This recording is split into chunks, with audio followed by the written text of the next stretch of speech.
Chilumbu t'a dit que ça c'est ma cousine. Après, si c'est combien d'années là? Boalou Boadji que ma kaka mon amessou.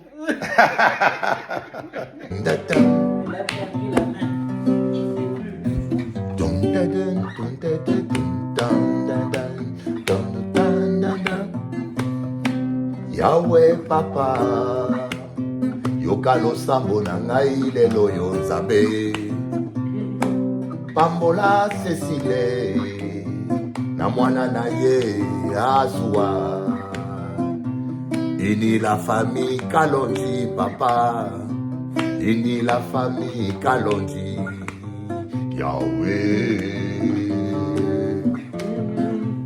oyo ezali orchestre ya famille Kofi Keba toko doublé yo. Ah Jésus est Jésus, sans toi je ne vaux rien mon Dieu, sans toi je suis perdu, viens m'aider à demeurer dans la parole, c'est toi ma force, ma forteresse, c'est toi ma guérison Jésus, yokelanga imawa.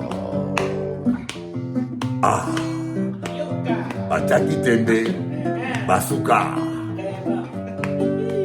oya tikali sima mwasi ya likolo do. La vie est belle. Voilà.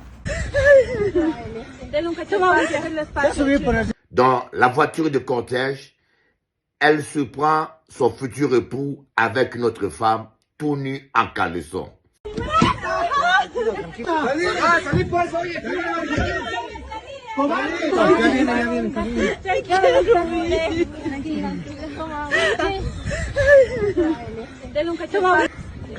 Tranquila, tranquila. Mamá, mi papá, ¿dónde está? Taxi, taxi, taxi.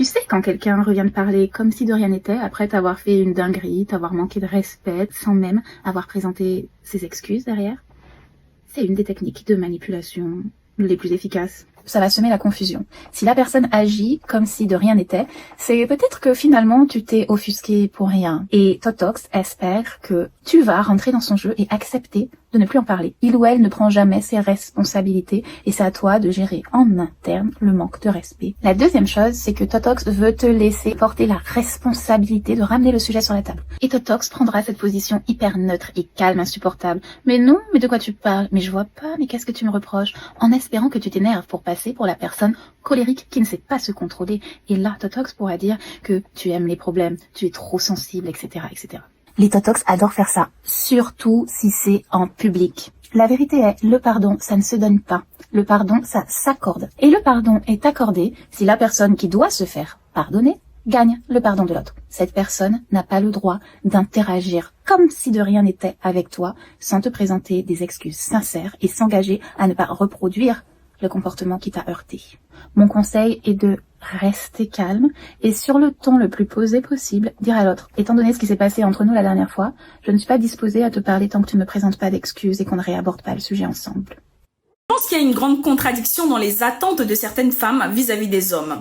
Certaines d'entre elles vont énumérer des critères comme oui, je veux un homme grand, un homme sportif, un homme voilà qui a une bonne situation professionnelle, une situation professionnelle solide, un homme qui est entreprenant, un homme qui est ambitieux. Si tu prends un instant, t'examines le profil de la personne, tu verras que ce qu'elle exige chez l'homme, elle-même elle ne l'a pas. Elle veut d'un homme musclé, un homme sportif, alors qu'elle-même, elle a la flemme de se lever le matin pour aller faire du sport. Elle n'est pas du tout sportive. Elle veut d'un homme qui a une bonne situation professionnelle, alors qu'elle-même, elle est au chômage. Elle ne sait même pas ce qu'elle veut faire de sa vie. Elle ne sait même pas où elle en est professionnellement parlant. Elle n'a peut-être même pas de diplôme, mais elle veut d'un homme qui a une bonne situation professionnelle. Donc vous voyez qu'il y a un grand manque de cohérence. Je pense que pour prétendre à un certain profil de personne, il faut travailler soi-même pour devenir ce genre de personne. Si tu prétends vouloir d'un homme ambitieux, un homme cultivé, il faut toi-même travailler sur toi, travaille sur ta culture générale, travaille sur toi-même pour devenir ce genre de femme-là. De l'ex-femme de Papa Wemba, c'est une dinguerie, les gars. C'est une dinguerie. Pour ceux qui connaissent pas Papa Wemba, c'est un icône de la musique africaine. C'est un Congolais. Je suis tombée sur l'interview de son ex-femme qui a fait des révélations terribles. Mais c'est incroyable. Et en conclusion, je comprends qu'il y a de la sorcellerie dans tous les domaines. Il y a de la sorcellerie dans le sport, dans la musique, dans le showbiz. Il y a de la sorcellerie dans la cosmétique, dans la restauration. En fait, dans tout, il y a de la sorcellerie. Il y a de la machinerie. Je vais pas généraliser. Je vais pas dire que tout le monde fait de la sorcellerie. Mais il y a beaucoup de personnes qui font de la sorcellerie.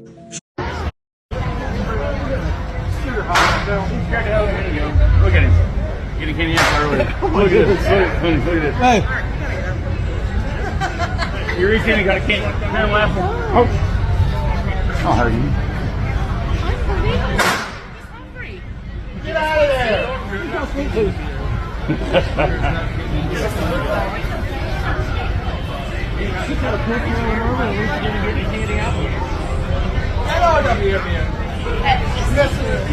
Peu de gens connaissent son histoire, et ceux qui la connaissent le jugent souvent sans comprendre. Un simple appel de 10 secondes a pourtant brisé la carrière d'un joueur d'exception. Adriano, surnommé l'Empereur, adorait son père, qu'il avait éduqué avec rigueur et défi. En 2004, à seulement 21 ans, il était le meilleur attaquant au monde. Avec 43 buts en une saison et une performance éclatante à la Copa América, où il mena le Brésil à la victoire, remportant le soulier d'or et le titre de meilleur joueur, beaucoup voyaient en lui le futur Ronaldo. 2 semaines plus tard, alors qu'il s'entraînait avec l'Inter, il reçut un appel du Brésil. « Adriano, ton père est décédé. » Cette perte l'a brisé. Submergé de tristesse, il sombra dans l'alcool, au point qu'un jour, ses coéquipiers ont dû le cacher du président tant il était ivre. Adriano n'a jamais retrouvé la même force. « Sans mon père pour voir mon succès, être le meilleur joueur n'a plus de sens », a-t-il confié. Aujourd'hui, il est gravement dépendant de l'alcool et vit dans les rues de Rio. C'est triste, vraiment triste. Je connais ces joueurs. C'est triste. La vie ne tient pas grande chose. Soyons humbles.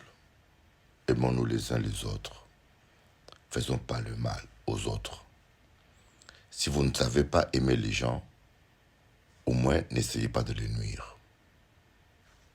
C'est triste. Que Dieu vous bénisse. Que ton cœur bat, je lève les yeux au ciel, soir dans l'amour. De mes larmes le sel cristallise au réveil. Je lève les yeux au ciel, ébloui par le soleil. De mes larmes le sel cristallise au réveil. C'est toujours la même rengaine, toujours la même scène. Je lève les yeux au ciel, ébloui par le soleil. C'est toujours la même rengaine, toujours la même peine. De mes larmes le sel cristallise au réveil. Et je crie ton nom. De mes larmes le sel cristallise au réveil. Et je crie ton nom.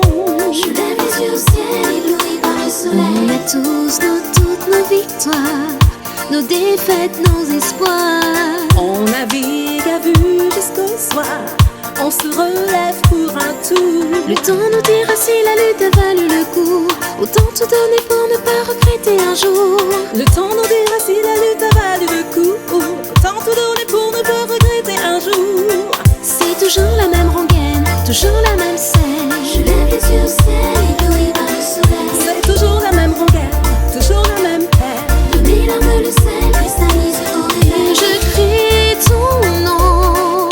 De mes larmes le sel cristallise au réveil. Et je crie ton nom. Je lève les yeux au ciel, ébloui par le soleil. Désolée de te décevoir si j'exprime mon désaccord. Ni aveugle, ni sourd, ni bavard, on a juste envie d'y croire. Le temps nous dira si la lutte a valu le coup. Autant tout donner pour ne pas regretter un jour. Le temps nous dira si la lutte a valu le coup. Autant tout donner pour ne pas regretter un jour. rengaine, toujours la même peine. Je lève les yeux au ciel, ébloui par le soleil. C'est toujours la même rengaine, toujours la même scène. De mes larmes le sel cristallise au Et réveil. je crie ton nom. De mes larmes le sel cristallise au Et réveil. je crie ton nom. Je lève les yeux au ciel, ébloui par le soleil. Que diras-tu si un jour tu vois que c'est nous qui avions raison? J'exprime juste mon désaccord. Pour ce jour, laisse-moi ce soir. Dans l'espoir, laisse-moi y croire. Et Tant pis si j'ai tort. Je lève les yeux au ciel, ébloui par le soleil. De mes larmes le sel cristallise au réveil. Sans que ton cœur bat. Je lève les yeux au ciel, Bats-toi pour l'amour. De mes larmes le sel cristallise au réveil. Tant que ton cœur Je bat. lève les yeux au ciel, Bats-toi pour l'amour. de mes larmes le sel cristallise au réveil. Tant que ton cœur bat. Je lève les yeux au ciel, Bats-toi pour l'amour. De mes larmes le sel cristallise au réveil. Tant que ton cœur bat. Bats-toi pour l'amour.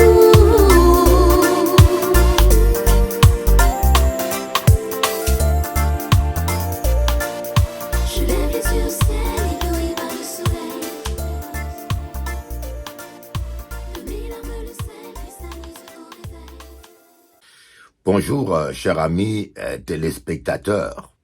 C'est avec une grande joie que nous allons partager la parole de Dieu, la parole de vie.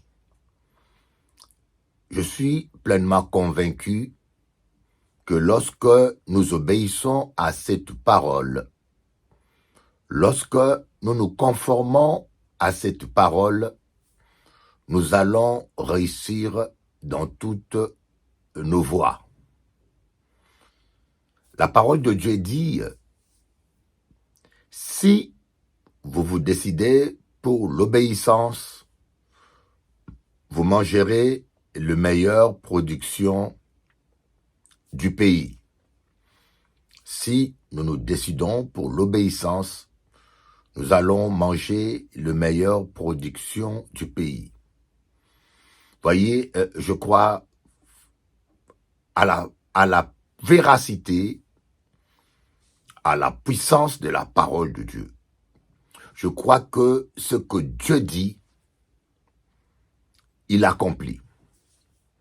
La Bible dit que Dieu ne somnole, il ne dort, il veille sur sa parole pour l'accomplir.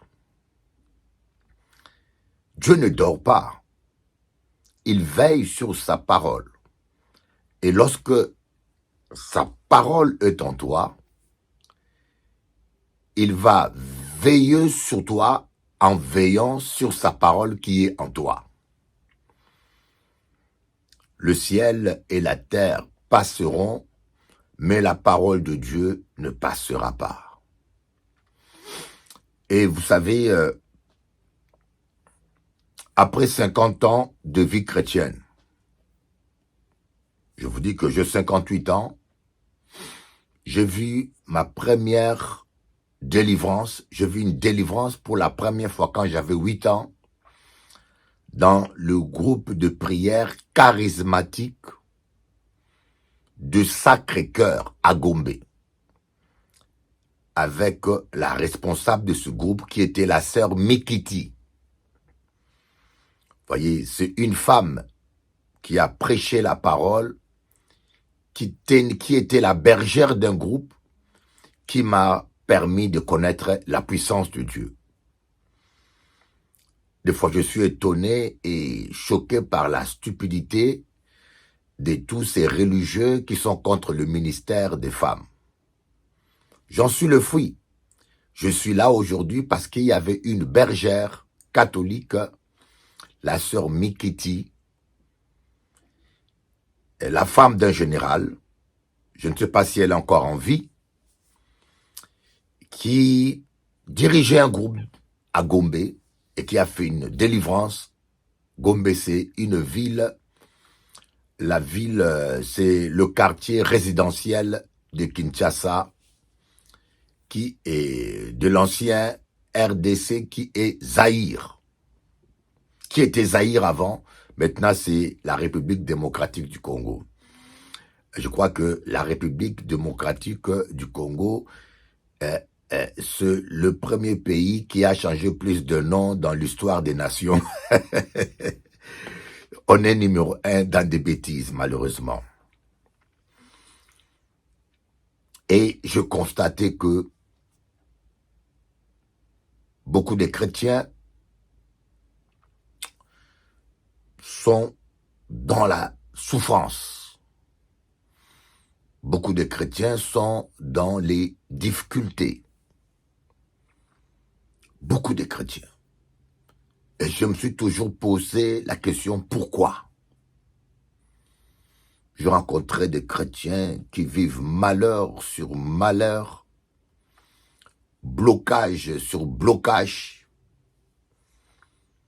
Beaucoup de chrétiens dans de frustration. Mais à un moment donné, je me suis dit, mais Seigneur, ta parole nous dit, quand nous lisons les psaumes 91, la parole de Dieu nous dit, dans le psaume 91, qu'aucun malheur ne nous atteindra. Noir et blanc, celui qui est à l'abri du Très-Haut repose à l'ombre du Tout-Puissant. Aucun malheur ne t'atteindra. Mais combien de malheurs nous atteignent? Aujourd'hui, on ne voit plus la différence entre un chrétien et un païen. On ne voit plus la différence. On sait que celui-là est un chrétien quand il commence à chanter des cantiques ou à parler en langue ou quand il commence à se chamailler avec le démon. Je dis même pas prendre autorité, mais chamailler, parce que le démon te répond et n'a pas peur de toi, ne t'obéit même pas. Moi, j'appelle ça chamaillerie et non une prise d'autorité. Je fais un bilan. Je vous parle de cœur à cœur. Je fais un bilan. Je dis, mais Seigneur, qu'est-ce qui ne va pas? Dans ma vie aussi, je constatais des choses qui ne vont pas. Dans ma vie personnelle, je constatais qu'il y a des choses qui ne vont pas. Seigneur, qu'est-ce qui ne va pas? En fin de compte, Dieu a commencé par moi-même d'abord. Ma vie sentimentale avait été une succession de chaos. Voyez, j'avais été trahi et déçu par un pasteur que j'ai suivi. Voyez, la Bible dit « Malheur à l'homme qui se confie dans l'homme et qui prend la chair pour son appui ». Mais moi, j'avais suivi aveuglement un pasteur et qui a menti sur moi. C'était le pasteur d'une église qu'on appelait Unité évangélique. On avait eu une réunion des anciens. J'avais un litige. Je m'étais séparé d'une fiancée qui avait, d'ailleurs, elle n'est plus de ce monde, paix à son âme, qui avait décidé de rompre le fiançailles parce que je travaillais pas à l'époque, parce que j'étais un évangéliste qui ne gagnait rien. Mais le pasteur voulait m'obliger de continuer la relation et moi j'ai tenu tête. Alors il m'a expulsé de l'église et c'était un samedi soir. Le lendemain matin, il devait se justifier pourquoi il m'a expulsé. le monsieur a eu le culot de mentir. Le monsieur a eu le culot de mentir. De dire devant plus de 600 personnes, l'évangéliste de Gaulle, à l'époque on m'appelait de Gaulle, l'évangéliste de Gaulle a commis la fornication. Et les gens ont pleuré, les gens qui m'aimaient ont été déçus, mais il a fait ça parce qu'il avait peur que certaines personnes me suivent. Que l'Église ait une division. Quand j'ai entendu ça, j'étais choqué parce que je n'aurais jamais pu imaginer un pasteur mentir. Vous voyez, je vous dis, un homme reste un homme, hein, que vous l'appelez l'abbé Pierre. Même l'abbé Pierre nous a tous étonnés. Hein. Un homme reste un homme. Et ne vous appuyez jamais sur moi. Je suis clair et net. Ne vous appuyez jamais sur moi. Appuyez-vous sur Jésus. Et suite à ma déception, je presque déprimé. Et je suis sorti avec une sœur, une métropolitaine, très gentille. Et on était ensemble. Et c'est la première fois que je suis tombé. Je suis tombé parce que la déception, la tristesse, et je me suis fait consoler dans le bras d'une jeune femme. Et là, je suis tombé. Alors là, je disais à Dieu, Seigneur Jésus, tu as dit qu'il faut pardonner 7 fois, 70 fois. Je suis seulement au 2e rapport. Vous savez, le péché aveugle. Le lendemain encore, je tombe. Je dis, Seigneur, tu avais dit qu'il faut pardonner 7 fois, 70 fois. Je suis à 4. Donc, tu vas... Vous savez, moi, je suis honnête, hein. Je ne cache pas ma vie. Je pense que tous les pasteurs devaient être francs. Vous voyez, parce que les gens qui sont tombés, peut-être qui me suivent, ils peuvent se dire qu'il y a aussi espoir pour eux. Si Dieu m'utilise aujourd'hui, c'est parce qu'il est amour et non parce que j'ai un mérite. Non, je ne mérite rien, moi. Comme l'apôtre Paul disait, je suis le premier des pécheurs. Et une nuit, pendant que je dormais, j'ai vu un ange de Dieu en vision. Un ange de Dieu debout qui me dit, sépare-toi de cette femme, ce n'est pas elle que je prévis pour toi. Et la fille était enceinte. La fille était enceinte. J'ai dit, Seigneur, je suis désolé. Seigneur, je suis désolé. Je ne peux pas abandonner une femme enceinte. Je vais assumer mon erreur, je vais rester avec elle, et puis je vais élever mon enfant. Je désobéis à Dieu ouvertement. Et voilà, voyez, ma vie est faite de désobéissance.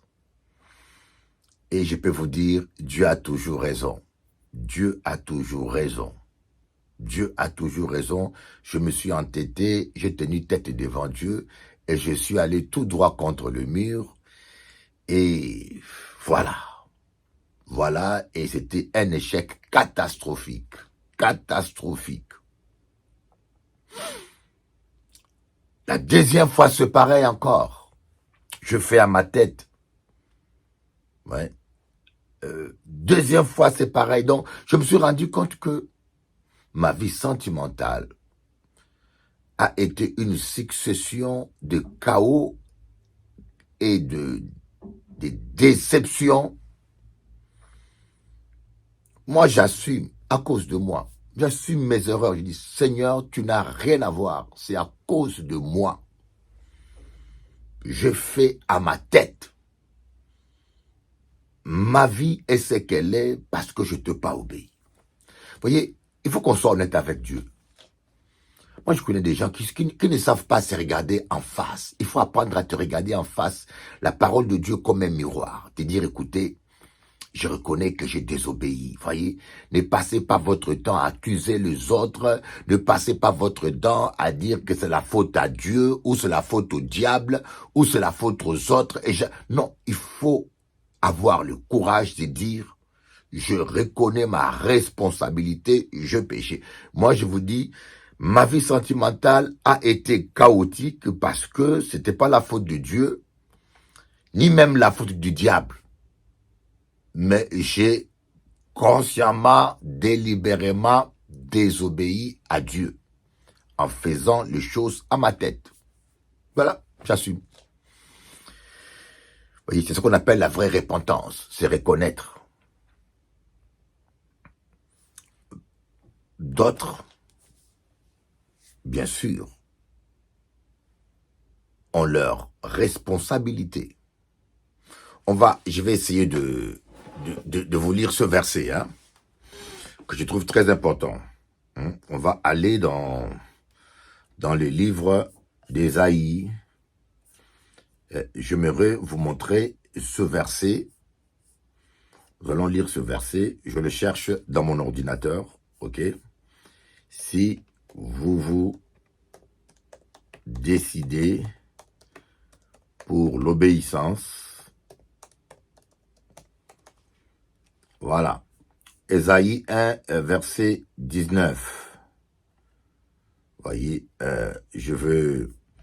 nous allons le passer. Je vais vous montrer ce verset. J'aime bien vous montrer les versets. Ésaïe 1, verset 19. Qu'est-ce qu'il dit?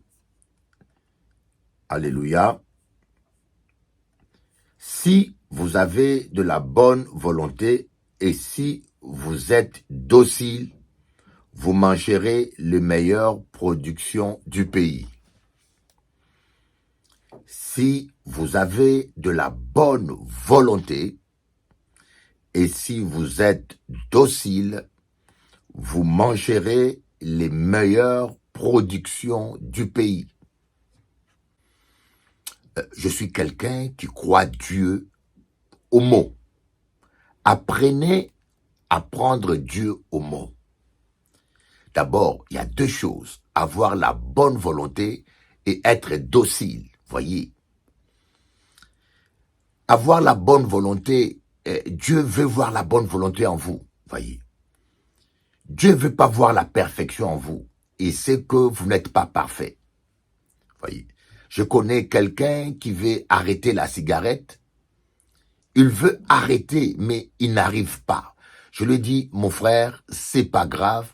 L'essentiel est que tu as la bonne volonté. Tu peux tomber 7 fois, 70 fois dans le même péché. Mais tant que Dieu voit en toi la bonne volonté, c'est-à-dire que il voit en toi ses désirs d'arrêter, mais c'est plus fort que toi. Où la chair est faible, comme dit Jésus-Christ, l'esprit est bien disposé, mais la chair est faible. Mais tant que vous avez la bonne volonté, le Saint-Esprit va t'aider. Mais ce que Dieu n'accepte pas, c'est les gens qui n'ont plus la bonne volonté, qui font les choses consciemment, qui font le mal consciemment et sciemment. Nous allons voir maintenant un deuxième verset encore. Voici, je mets devant toi le bien et le mal. Voyez. Dans Deutéronome 30, verset 15. Voyez, Deutéronome 30, verset 15. Le Seigneur dit quoi? On va lire cela. Voici, je mets aujourd'hui devant toi la vie et le bien, la mort et le mal. Et puis il est dit, choisis. Vous voyez, la vie, c'est question de choix. La vie, c'est question de choix, mes amis. Choisis. Dieu présente à Israël les conséquences du péché, du mal. Il présente à Israël les conséquences d'un choix du bien. Et il dit, choisis. Ta vie est une conséquence de tes choix. Alléluia. Ta vie est une conséquence de tes choix. Alléluia. Nous allons voir un deuxième verset. Amen. Ésaïe, Josué chapitre 1.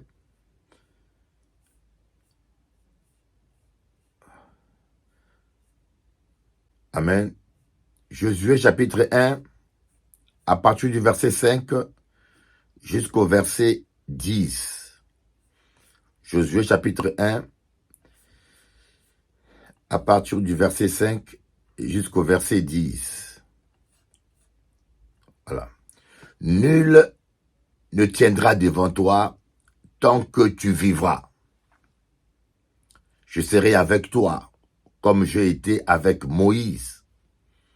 Je ne te délaisserai point, je ne t'abandonnerai point. Fortifie-toi et prends courage, car c'est toi qui mettras ce peuple en possession du pays que j'ai juré à leur père de leur donner. Fortifie-toi seulement et aie bon courage, en agissant fidèlement selon toute la loi que Moïse, mon serviteur, t'a prescrite. Ne t'en détourne ni à gauche ni à droite, afin de réussir dans tout ce que tu entreprendras. Que ce livre de la loi ne s'éloigne point de ta bouche. Médite-le jour et nuit pour agir fidèlement selon tout ce qui est écrit, car c'est alors que tu auras du succès dans tes entreprises. C'est alors que tu réussiras. Ne t'ai-je pas donné cet ordre? Fortifie-toi et prends courage. Ne t'effraie point et ne t'épouvante point, car l'Éternel ton Dieu est avec toi dans tout ce que tu entreprendras. Je trouve ça merveilleux. Voyez, je connais pas un autre livre qui donne de telles promesses. Je vous lance un défi. Donnez-moi un seul livre saint qui donne d'aussi belles promesses. Je vous lance un défi. Allez lire les livres de Tamoul, allez lire le Coran, allez lire les autres livres saints du Coran, hein? Allez lire les livres de sagesse, les livres de philosophie. Il n'y a aucun livre qui donne d'aussi belles promesses que la Bible. Nul ne tiendra devant toi. Que cela soit la sorcellerie, que cela soit les prêtres vaudous, que cela soit les prêtres indiens. Voyez, quelle que soit la personne, c'est l'une des raisons pour laquelle, moi, des fois, je défie tous ces faux magiciens, ces satanistes, parce que je sais qu'ils ne tiendront pas devant moi. C'est la parole de Dieu. Nul ne tiendra. Même Poutine, s'il désire de te détruire, il sera détruit. Je vous dis la vérité. Tout le monde a peur de Poutine à cause de ses armes atomiques. Mais je peux vous dire que si Poutine veut embêter Bishop Ali, il peut mourir. Je n'ai pas de fusil, mais je me mets à genoux. Dieu éteint. Petit Makamozalia, petit. Petit Yoka Kwangaya, na Kundulu. Nul ne tiendra devant toi. Et Dieu te promet qu'il ne t'abandonnera point et qu'il ne te délaissera point. Mais il te dit une seule chose, fortifie-toi et prends courage. Il y a deux mots, fortifie et prends courage. L'apôtre Paul dit dans Éphésiens, et je prie que le Dieu Père vous fortifie dans votre homme intérieur. Vous savez, vous avez besoin de nourrir votre homme intérieur. L'homme ne se nourrira pas seulement du pain, mais de toute parole qui sort de la bouche de Dieu. Votre homme intérieur a besoin d'être fortifié. Amen. Votre homme intérieur a besoin de manger. Nous allons voir ça dans Éphésiens. Voilà, Éphésiens. Éphésiens, soyez fortifiés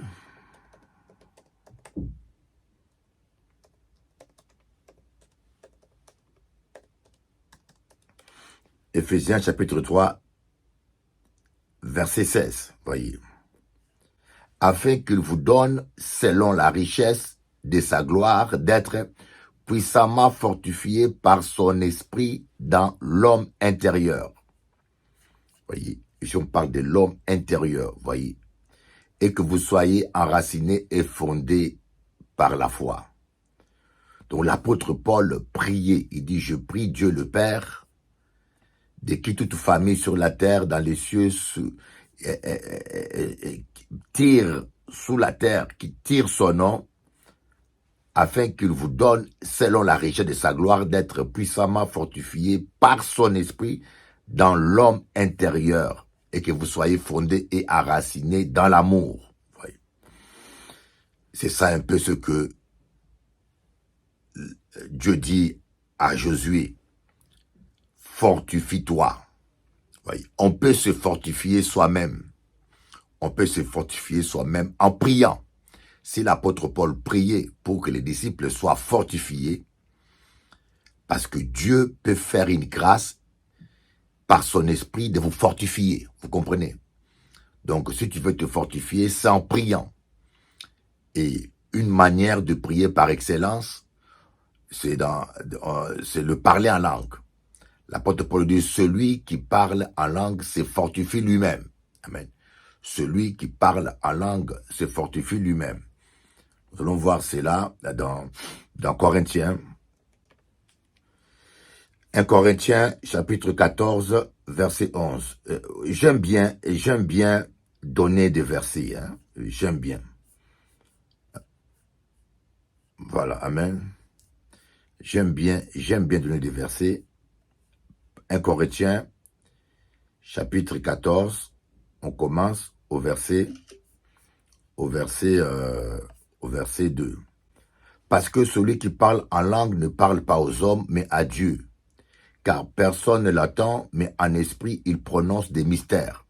Mais celui qui prophétise parle aux hommes pour l'édification, l'exhortation et la consolation. Celui qui parle en langue s'édifie lui-même ou se fortifie lui-même. Mais celui qui prophétise édifie l'assemblée. Voyez. Donc, on peut se fortifier en parlant en langue. On peut se fortifier en priant, parlant en langue. On peut se fortifier dans la louange, en louant l'Éternel. On peut se fortifier aussi en écoutant des encouragements des gens positifs. Voyez, quand tu es entouré de gens positifs, ils peuvent vous fortifier par leurs témoignages. On peut aussi se fortifier en mangeant la parole de Dieu, parce que votre esprit est nourri par la parole de Dieu. Votre corps, s'il ne mange plus, vous allez vous affaiblir. Mais s'il mange bien, vous allez vous fortifier. De même aussi, votre esprit, quand elle mange la parole appropriée, elle est fortifiée. Donc, Dieu va demander à Josué de se fortifier lui-même. Voyez, n'attendez pas que les gens vous encouragent. Nous avons beaucoup de chrétiens encore qui ont besoin qu'on vienne les encourager. Ne dépendez pas des compliments des gens, des encouragements des gens, sinon vous serez déçus. Et surtout, ne vous attendez pas aussi à la gratitude des gens. Voyez, 9 personnes sur 10 sont ingrats. Jésus a guéri 10 lépreux, 9 sont partis, 1 est venu rendre grâce à Dieu. Alors, pasteur, sache que dans ton église, c'est le 1/10 qui auront vraiment la reconnaissance. Et beaucoup de gens seront guéris, délivrés, mais demain, ils vont vous jeter et vous ignorer. C'est comme ça est l'être humain. L'être humain n'oublie jamais celui qui le blesse, celui qui le fout une baffe, mais celui qui le fait du bien, il t'oublie rapidement. C'est comme ça qu'est la mémoire de l'être humain. Oui. Donc, n'attendez rien des hommes, ni d'encouragement des gens. Ne dépendez pas. Ah, je suis découragé parce qu'on ne me reconnaît pas, parce qu'on n'apprécie pas mes efforts. C'est le piège. N'attendez rien des êtres humains, vous ne serez jamais découragé. Voilà. Prends courage. Et tout cela parce que votre foi, derrière le mot fortifié et prends courage, je le résumerai en un seul mot, garder votre foi vivante. Voilà. Quand quelqu'un est fortifié et quand quelqu'un a du courage, cela se résume en un seul mot, une personne qui demeure dans la foi. Votre foi doit demeurer ferme.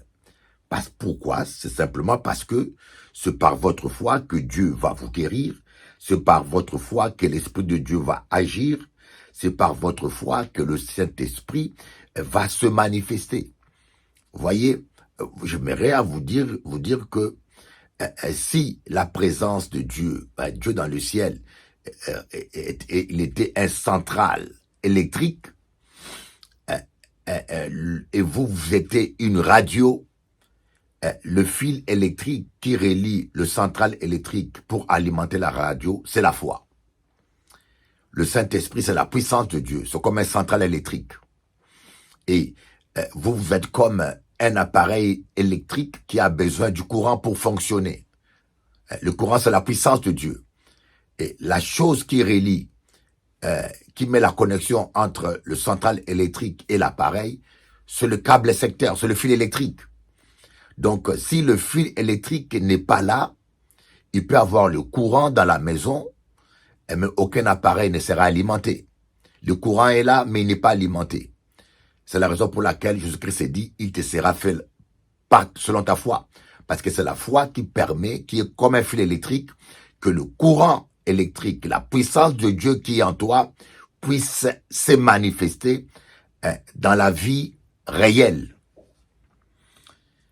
Voilà. Donc, il y a une vision. Fortifie-toi. Pourquoi? Parce que c'est toi qui as un ministère.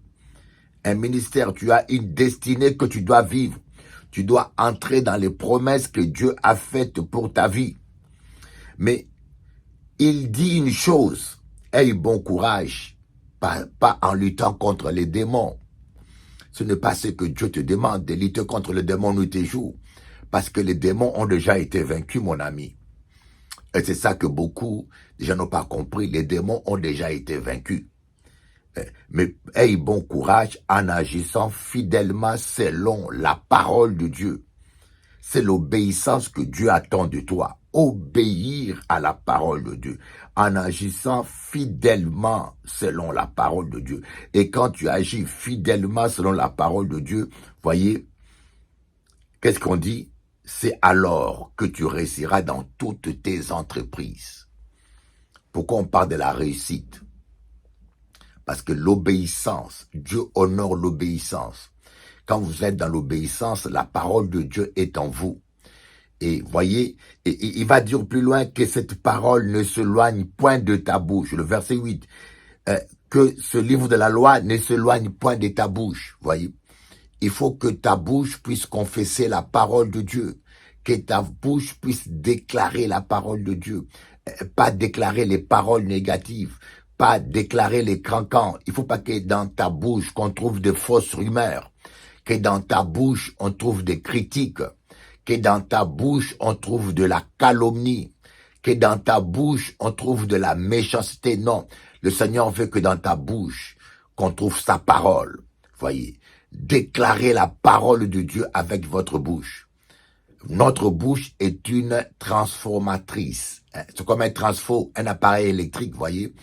Un transfo amène, voyez. Un transfo change l'énergie comme dans un barrage central. Dans un barrage, il y a des transfos. C'est-à-dire que l'eau coule et tourne des turbines. Et ces turbines, en tournant, produit l'énergie électrique. Donc, l'énergie de l'eau, du mouvement, est transformée en énergie électrique. C'est comme ça qu'on crée l'électricité, voyez. Donc, c'est changement d'énergie. De même, l'énergie spirituelle, la puissance de Dieu est transformée en miracle dans notre vie matérielle par notre bouche. Notre bouche est comme les transformateurs des barrages électriques. L'onction de Dieu qui est en nous, c'est une énergie spirituelle, mais cette onction est transforme, manifeste sa puissance par notre bouche en créant, en délivrant, en matérialisant tout ce que nous confessons. Voyez, si vous avez l'onction en vous et vous dites rien ne va se passer. C'est la raison pour laquelle la femme qui avait une perte de sang a dit, si seulement je touche. Il ne s'agit pas de parler seulement avec votre bouche, mais il s'agit de parler aussi avec votre esprit. C'est ce que votre esprit dit. Parce qu'il y a des gens qui disent des choses avec leur bouche, mais ils ne croient pas du tout. On appelle ça des paroles vaines. C'est pour cela, dans Proverbe, on dit, les paroles tout seules ne mènent à rien. Nous allons voir ça. Les paroles toutes seules ne mènent à rien. Mènent à la disette, voyez. Oh oui, dans Proverbe, bon, on ne le voit pas. Les paroles toutes seules ne mènent à rien. Voilà. Les paroles toutes seules ne mènent à rien. Ça ne produit aucun résultat. On a besoin de la parole de Dieu. Confesser la parole. Moïse, Job a dit, je sais que mon Rédempteur s'élèvera le dernier. Il a vécu ça. La femme qui avait la perte des sang a dit, je touche son manteau, je serai guéri. Il a été guéri. Abraham a dit, il sera pourvu à la montagne de l'Éternel. Il a été pourvu. Oui. Isaac lui a dit, mais où est l'offrande? Abraham lui a répondu, par la foi, il sera pourvu. Ce que vous déclarez, c'est ce que vous allez vivre. Voyez. Donc, c'est important, l'obéissance. Et c'est là que le Seigneur va me montrer que les chrétiens, nous sommes très désobéissants. Croyez-moi. Nous, les enfants de Dieu, nous sommes très, très désobéissants. Nous obéissons pas toujours à l'Éternel. Nous prions beaucoup, nous chantons beaucoup, nous intercédons beaucoup, mais nous obéissons pas. Et nos prières sont annulées. Nos prières sont annulées. Toute cette semaine, nous allons parler de cela, de l'obéissance à la parole de Dieu. Un homme de Dieu, un apôtre de Colombie, avait dit, une seconde d'obéissance vaut plus que 40 jours de jeûne. Cette parole m'a beaucoup marqué. Une seconde d'obéissance vaut plus que 40 jours de jeûne. Regardez ma vie. Trop de désobéissance dans ma vie. J'ai été beaucoup désobéissant. Voilà pourquoi je ne m'estime pas. À un moment donné, j'ai dit à Dieu, je ne suis pas digne de prêcher la parole. Je dis à Dieu, je ne suis pas digne d'être ministre de Dieu. Je lui ai dit clairement, je ne suis pas digne. Et c'est là qu'il va me dire, c'est pour cela que le sang de Jésus avait coulé. C'est pour que tu sois digne.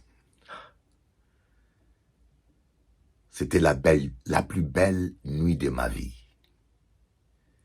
Voyez, j'ai eu des révélations, j'ai vu Jésus en vision, j'ai beaucoup vécu d'expériences avec Dieu, mais le plus beau moment, c'est celui-là.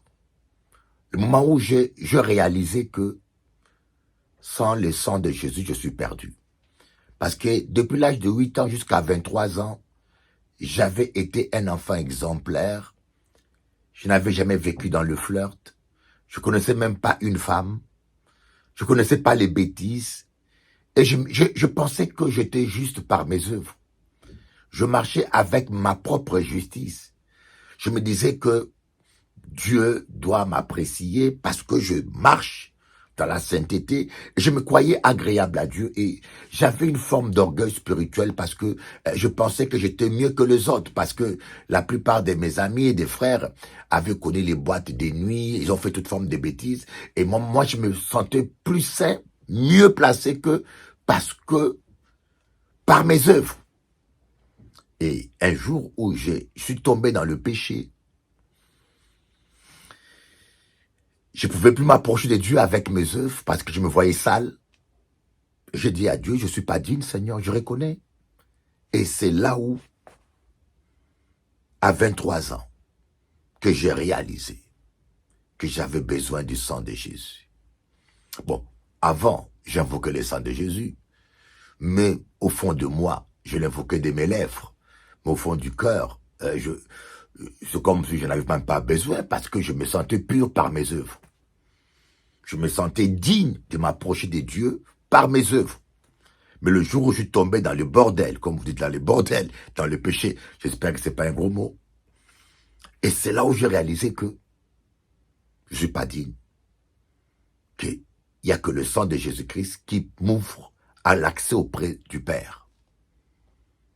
Merci Seigneur. Obéissons à la parole de Dieu. Trop de chrétiens sont désobéissants. Voilà pourquoi nos vies sont bizarres. Voilà pourquoi tant de malheurs nous arrivent. Voilà pourquoi nous ramons. Voilà pourquoi nous ramons, nous souffrons. Celui qui se garde, l'ennemi ne le touche point. Cette semaine, je veux parler que de ça, l'obéissance à la parole.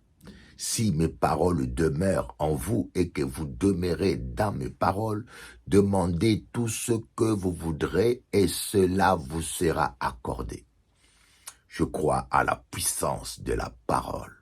Je crois que cette parole peut transformer votre vie. Je crois que Dieu n'est pas un homme pour mentir. On va continuer la suite de notre partage, mais avant tout, on va prier.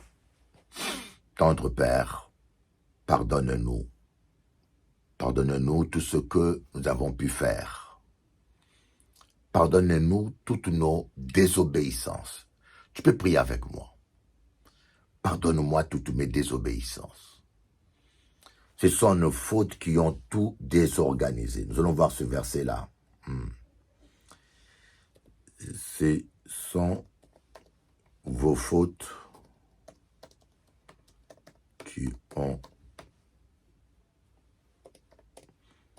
Nous allons voir ce verset.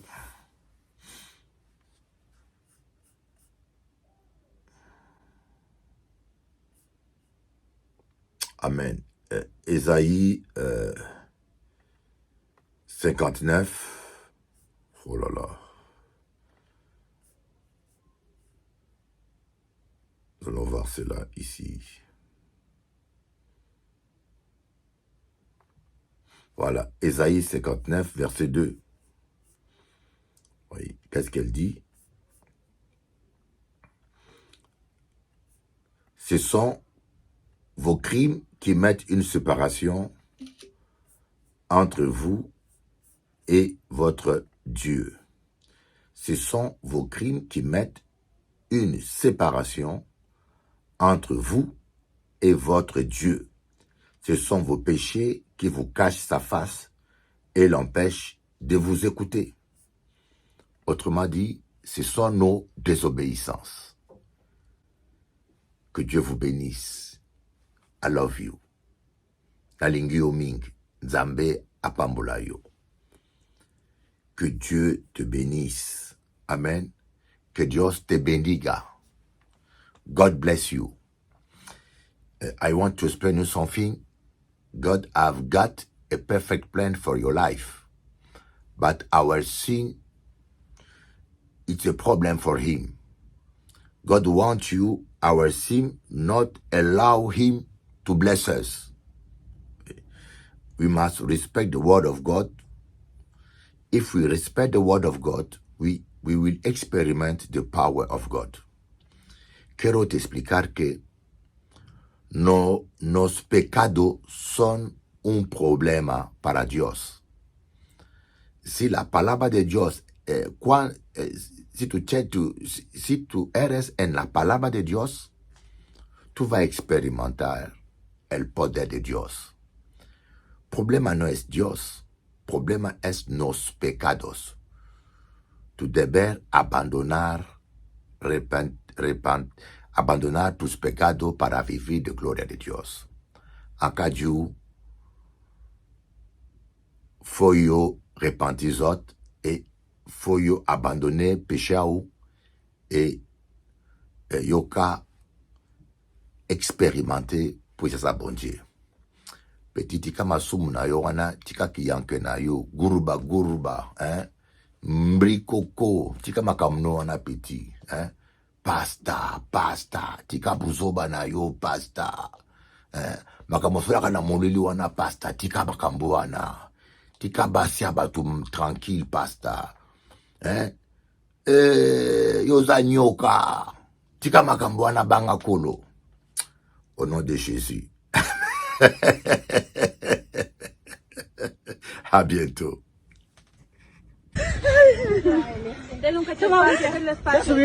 Dans la voiture de cortège, elle se prend son futur époux avec notre femme, tout nu en caleçon.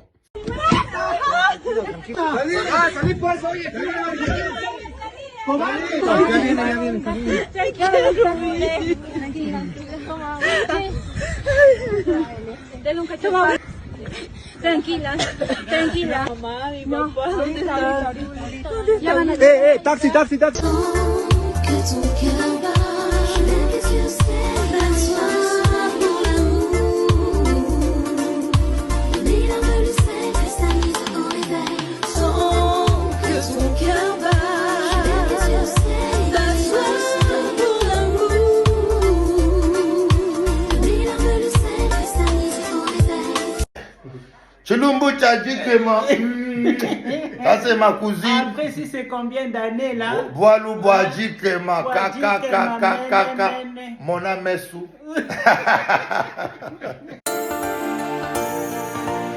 Je lève les yeux au ciel, ébloui par le soleil.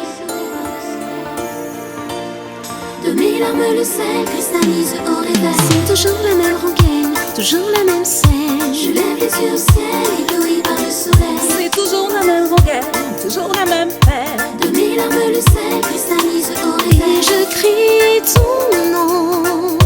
De mes larmes le sel cristallise au réveil. Et je crie ton nom. Je lève les yeux au ciel, ébloui par le soleil. On a tous toutes nos victoires, nos défaites, nos espoirs. On navigue à vue jusqu'au soir. On se relève pour un tour. Le temps nous dira si la lutte a valu le coup. Autant tout donner pour ne pas regretter un jour. Le temps nous dira si la lutte a valu le coup. Autant tout donner pour ne pas regretter un jour. C'est toujours la même rengaine, toujours la même scène. Je lève les yeux au ciel, ébloui par le soleil. C'est toujours la même rengaine, toujours la même peine. De mes larmes le sel cristallise au réveil. Je crie ton nom. De mes larmes le sel cristallise au réveil. Et je crie ton nom. Je lève les yeux au ciel, ébloui par le soleil. Désolée de te décevoir si j'exprime mon désaccord. Ni aveugle, ni sourd, ni bavard, on a juste envie d'y croire. Le temps nous dira si la lutte a valu le coup. Autant tout donner pour ne pas regretter un jour. Le temps nous dira si la lutte a valu le coup. Autant tout donner pour ne pas regretter un jour. C'est toujours la même rengaine, toujours la même peine. Je lève les yeux au ciel, ébloui par le soleil. C'est toujours la même rengaine, toujours la même scène. De mes larmes le sel cristallise au réveil. Et je crie ton nom. De mes larmes le sel cristallise au réveil. Et je crie ton nom. Je lève les yeux au ciel, ébloui par le soleil. Que diras-tu si un jour tu vois que c'est nous qui avions raison? J'exprime juste mon désaccord. Pour ce jour, laisse-moi ce soir. Dans l'espoir, laisse-moi y croire. Et tant pis si j'ai tort.